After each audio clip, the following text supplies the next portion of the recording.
Hare Krishna. Welcome back to my your channel. आगे के श्लोकों का पठन करते हैं। श्रुति प्रतिपन्ना ते यदा स्थास्यति निश्चला समाधा भरा बुद्धि सनदा योग मवा सेयसी। भांति भांति के वचनों को सुनने से विचलित हुई तेरी बुद्धि जब परमात्मा में अचल और सिद्धर ठहर जाएगी तब तू योग को प्राप्त हो जाएगा, अर्थात तेरा परमात्मा से नित्य संयोग हो जाएगा।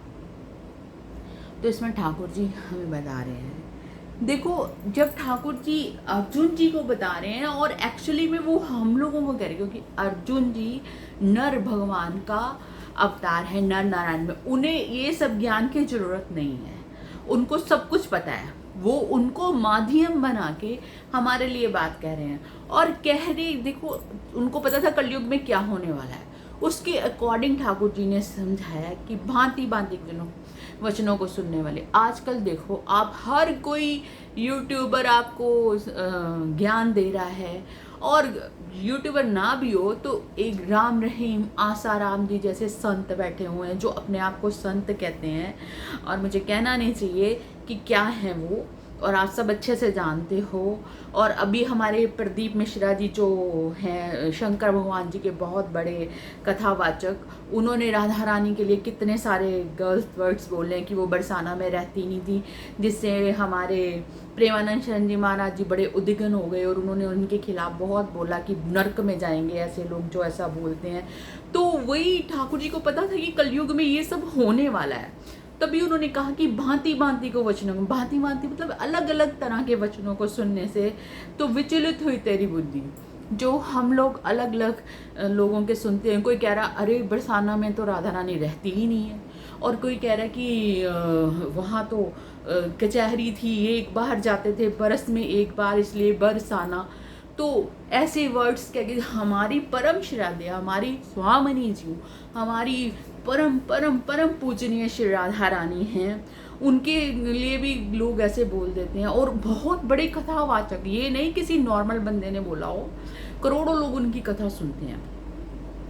उन्होंने ऐसा बोला, तो ऐसे भांति भांति के वचनों से सुनने से विचलित हो ही जाती है। किसकी बुद्धि विचलित नहीं होगी? जो अभी साधना पथ पे चला ही है, जिस बेचारों को अभी इतनी परिपक्वता प्राप्त नहीं हुई है, उसने अभी शुरू ही करा है, अभी वो थोड़ा थोड़ा अपने आप को, जैसे कह दो कि नर्सरी में डाला बच्चे को, और वो अभी थोड़ा थोड़ा सीख ही रहा है, और पहले से ही उसको गलत बताना शुरू कर दो कि जो अ होता है वो ऐसे नहीं होता, उल्टा करके अ बनाना सिखाओ तो उसको क्या पता चलेगा। तो उससे ठाकुर जी कहते हैं कि ऐसी जो अलग अलग वचनों से सुनने से हमारी जो बुद्धि है वो विचलित हो जाती है, मतलब कि समझ नहीं रहती उसको कि क्या करना है क्या नहीं करना है। तो जब परमात्मा में अचल और स्थिर ठहर जाएगी, जब वो हमारे, हम किसी सदगुरु के शरण में चले जाएंगे, जो कि आज की दुनिया में बहुत ही डिफ़िकल्ट है आपको सदगुरु की प्राप्ति होनी। ये तो नाम जप बहुत ज़्यादा किया जाए तो सदगुरु को ही आपको प्राप्त हो सकता है, अदरवाइज़ कोई किसी को पहचान नहीं सकता कि कौन कैसा है।